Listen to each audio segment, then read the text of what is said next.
Another like point to follow on from this actually is there. I has anybody seen the Yorkshire Ripper documentary What was that called? on I Netflix? started watching it, but I got bored, so I stopped. Yeah. Well, there was a lot of complaints from people wanting the documentary taken down because they're saying it's glorifying what the Yorkshire Ripper did.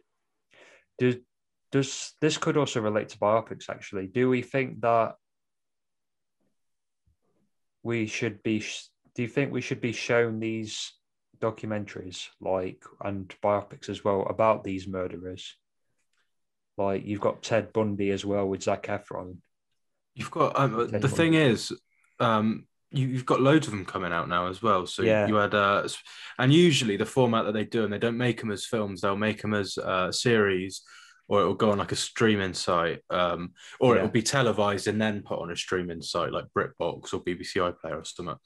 And you've had White House Farm, which was about Jeremy Bamber, who killed his family for their money. And then what was the other? Appropriate Adult, which was about Fred West. Rillington Place, as I've already mentioned, which was about what's his name? Can't remember his name. He was a murderer. And then what was that? Dares with David Tennant about. Dennis Nilsen. I saw that. Yeah, but I don't know. I think I agree with you when you say, it's almost glorifying them, and it's giving them a spotlight, really, isn't it? So Dennis Nilsen, I think, well, from the documentary, or not the documentary, from the biopic, it seems like he wanted nothing but sort of a bit of spotlight. He wanted to be known as like a gruesome murderer or whatever, because he'd employed this guy to write the book about him and all of this. And it's almost like giving them what they want, I suppose. But in saying that, I think true crime, and especially British true crime, especially something that's disgusting or unbelievable, makes money. And that's why I think we're seeing all these documentaries about these serial killers. It's not to glorify them, it's to make money. Yeah. And unfortunately, that is the way of the world. And that's how people think. People don't think about any of that. Although I don't know but you could also argue that exposing this stuff is also making people aware of what can actually happen. Like a lot of people, like I know somebody that works for. I'm not going to say, well, like an agency for like British intelligence or something like that, like in this area. And he told me, you won't believe how many like murders there are around your area. Like in Yeah, that kind of no. God damn it, Jeff, you exposed my area. I can believe it. No. Censored, Jeff. Sorry. Or like what was it? Nottingham was once called Shottingham because of gun crime. Yeah, so like he said to me, you won't believe how many murders happen every week in your area. Like, so in a way, I guess it kind of makes people aware that this stuff does happen. Like it happens all the time, but you just don't hear about it. But I guess in a way, it makes people think more in situations. If they get themselves like into a situation like somebody's, I don't know, stalking them or whatever, they're in a bit of trouble, how to get out of that situation, maybe. I don't know where I'm going with this, but like it makes people more aware that these people do exist and they're dangerous. No, you got a good point there. And also like if you see people doing like strange stuff, report it to the police kind of thing. Have you guys seen Mindhunter? No. Mindhunter, what's I remember it actually. It's sort of like based on these FBI guys pioneering criminal like psychology. And the guy who originally did it, his name is John Douglas. He wrote an autobiography called Mindhunter. And the series itself is based on that, but instead of having like John Douglas, it's instead Holden Ford.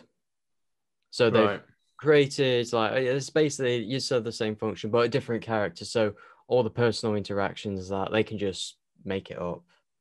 Well, I think he was actually a hostage negotiator, like in the series.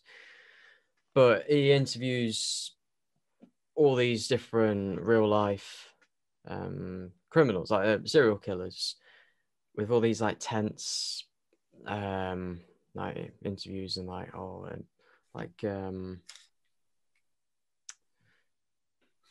what's his name? Ed, sort of like tall, large guy, glasses, mustache. Ed Kemper. Sure. Ed Kemper. The casting they did for him was brilliant, but like all the serial killers were real. Like Ed Kemper, Charles Manson, BTK killer, I think he was there as well. But portraying them in a negative light, like we were talking before, I don't think they have a right to complain, really. That you portrayed me as a murderer. And it's like, yeah, but bro, you murdered them. You can't moan about Yeah. that. But the real people, I say the real people, yeah, the killers were real people. But the innocent people, their names were sort of put under that level of anonymity. But yeah, there is a sort of morbid fascination with serial killers. I mean, Yeah. you say it's probably spiked now, but it's always been there. Yeah, it It's has. always been Yeah. It's always been there. Yeah. But obviously, the longer in time we go along, the more serial killers there are. So there's more to make films on. Yeah. I was actually reading this documentary about one of the worst female serial killers in history. Yeah. Certainly the worst one in Bristol.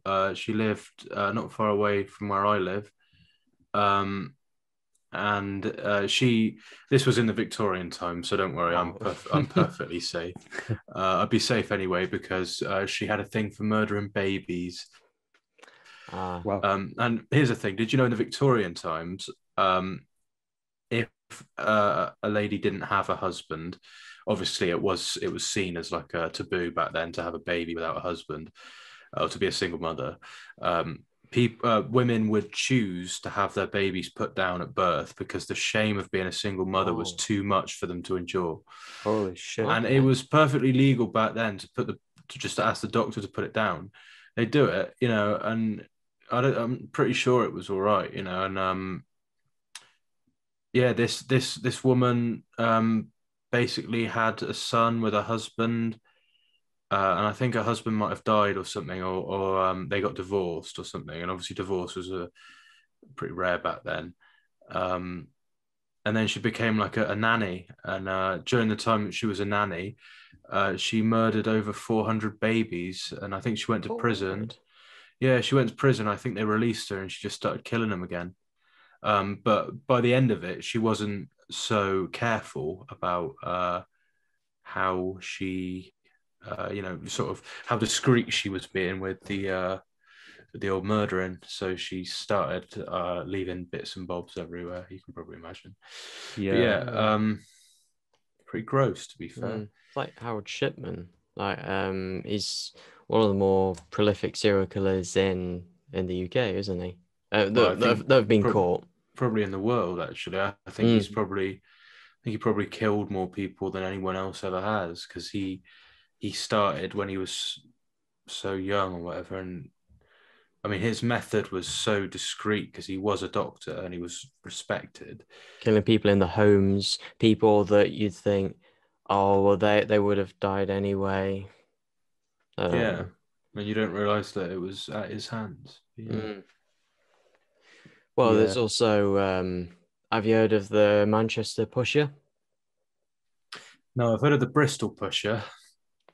Well, I don't think they've actually caught anyone yet, but they keep finding all these dead bodies that like have drowned in the canals in Manchester, and they've like fished them out. No struggle, no like blunt force trauma, just in the water, and once they're in the cold water, they're in shock, and if they don't get out of the water, they'll die. But if you assume, and there are theories to suggest nothing concrete, but if you assume that the vast majority of those are deliberate and by the same person, that would mean that there would be a very, very prolific serial killer in Manchester. I mean, put it this way, if he lives in Manchester now, he probably lived in Bristol a few years ago, because there was probably in the space of maybe a year, there were maybe like 5 or 6 people who died in both Bristol and Bath, in like the harbour side or the River Avon or whatever it is. And there was this big theory about a Bristol pusher, and someone was going around pushing people in. But the thing I find hard to believe with that story is the majority of the bodies they found in the water had their trousers down to their ankles and their dick out. So I think that they were on a drunken night out having a piss in the river. Suddenly they fall in. They're too pissed to know what to do. Their trousers around their ankles, so they can't move their legs properly, and then they drown. I don't think that there's somebody pushing some, but they could be. But I don't think there is. A counter theory. People who are in an inebriated state will be easy prey for someone. No, so you're right. If you were a serial killer, who would you go for? Like the completely sober person aware of their surroundings, or the one that is, and then just, I mean, just hypotheticals. And you're right. Nothing's proven. What you've got to think about is if somebody pushed somebody in, there would have had to be somebody who'd seen it or been nearby when it happened. You'd be surprised. I mean, yeah, I guess. Yeah. And if it's dark, and if it's covered by trees, and if you pick your spot.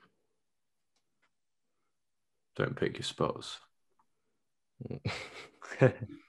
Well, if you like, this is like, there's no cover, there's no like lamps to illuminate this area. If people do hear anything, they're not going to see anything and disappear. I think I just found the Manchester pusher.